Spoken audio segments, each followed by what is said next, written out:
Good morning, good morning, good morning. Praise the Lord. Good morning, and welcome to another Good Morning Grief Devotion. It's your boy, Pastor Corey Allen Duncan Sr. So happy to have this time and this opportunity to come to you on today in a very special way to lead you in another Good Morning Grief Devotion. This is the daily grief devotion that is strategically designed to help you to navigate through your grief one day at a time. What is grief, my brothers and sisters? I'm so glad you asked. Grief is the natural and normal response to loss, change, and transition that results in the expressions of feelings and emotions. Grief is what you feel on the inside. Mourning is what you reveal on the outside. Therefore, we don't suppress it, but we express it. We don't ignore it, but we explore it. We don't conceal it, but we reveal it. We don't lock it up, but we let it out. And that's why we shout good morning, because mourning is a good thing. So glad, so grateful that you are here on today.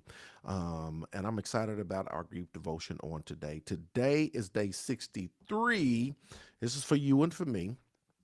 63, I forgot to change it. 62. Judging and loving are like oil and water. Judging and loving are like oil and water. Let's see what this is talking about today. After a loss, it's tempting to judge. Like anger, judgment feels active and better than sadness, which is passive and often goes hand in hand with feelings of helplessness. After a loss, it's tempting to judge. Like anger, I love what it says. Like anger, judgment feels active and judgment feels better than sadness. Sadness is passive and often goes hand in hand with feelings of helplessness. So, what we'll do is we'll start to judge. I don't want to spoil it. Here it is. We'll start to judge, right? After a loss. During my grief journey, I might have found myself judging. I might judge other family members, friends over their response to the loss, feeling inadequate or badly behaved. Might judge myself. I might even judge the person who died because they made mistakes. Have you found yourself in that position? After a loss, you find yourself in a position where you were judging. You got to remember, judging, you're tempted to judge. Like anger, it feels active and better than sadness, right? Who did you judge after your loss? Did you judge the response of your friends? Did you judge yourself? Did you judge even the person that died, right? We are tempted to put ourselves in a position where we become very judgmental, very critical of us, of others, of family, of friends. We enter into this temptation of judging others after loss. It's part of the natural and normal response sometimes, right? That this is what we find ourselves doing. He says, during my grief journey, I might have found myself judging. I might judge other family members or friends over the response of the loss. How many of y'all have done that? Right? You judge your friends, you judge the family. They didn't show up, they did show up, they didn't call, they did call, they didn't stop by, they did stop by, whatever the case may be.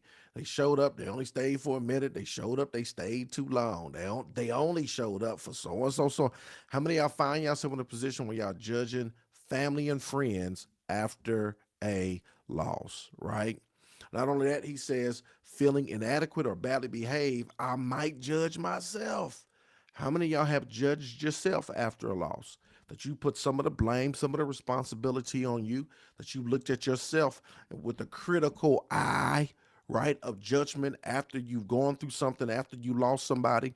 If only I would have did blah, blah, blah. If I did this, if I did that, you start to judge yourself, your actions, and your behaviors as well. I might even judge the person who died because they made mistakes. How many of y'all have done that? If they just would have did so and so, so and so. If they just would have went there, here, if they just would have did that, if I just would have did that, if they just would have did that, if they just would have called me, if they just would, how many of y'all have found yourself in a position that you judged either family and friends, either yourself, or you even judged the person who died after a loss? Check this out, y'all. I want to help you out. I didn't come to stress you, I come to bless you. But judgment blocks love, right? The two things can't really coexist. So if I instead surrender to the imperfections and mysteries of humanity, I forgive all.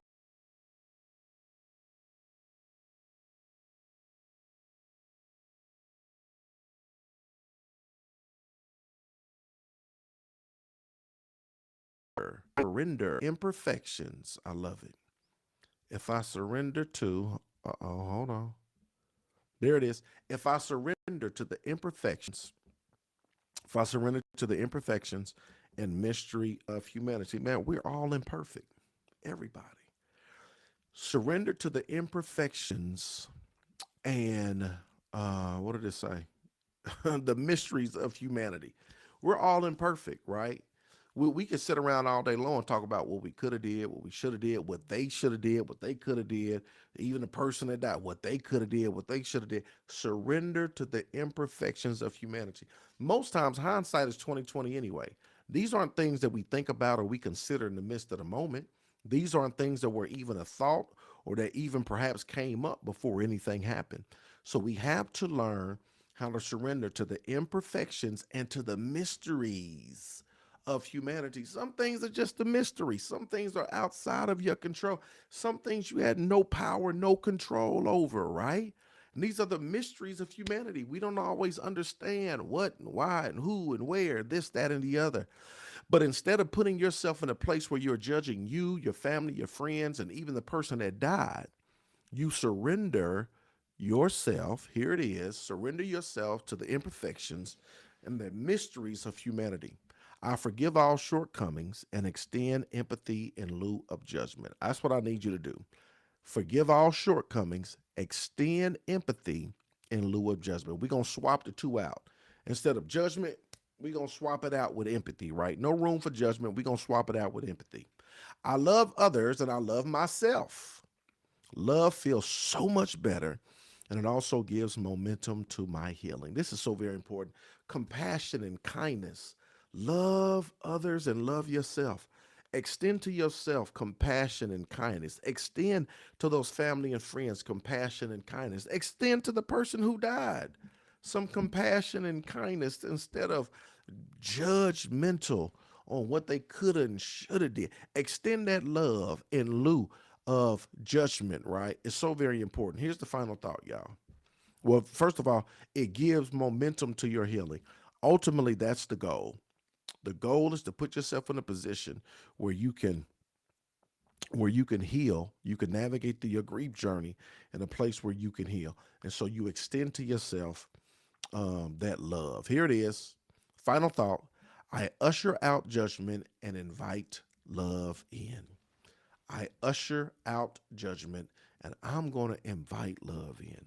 That's my word for you today. Usher out just like a usher. Get you some white glove, open up the door and just do just like that, like a usher. Like, yep, you're free to go, right? Usher out judgment and invite love in. Just do this, you know what I'm saying? I got space, come on. I'm inviting love in because ultimately that's the place where you want to be if you want to continue to navigate through this season in a way that's going to help you to heal. So I love y'all with the love of the Lord. I hope y'all got it. Today is day 63. We're talking about how judging and loving are like oil and water. The two simply don't go together. Pastor Corey Allen, I can sing. I love y'all with the love of the Lord. Look forward to seeing y'all again tomorrow. Same time, same place for another Good Morning Grief Devotion. Good morning.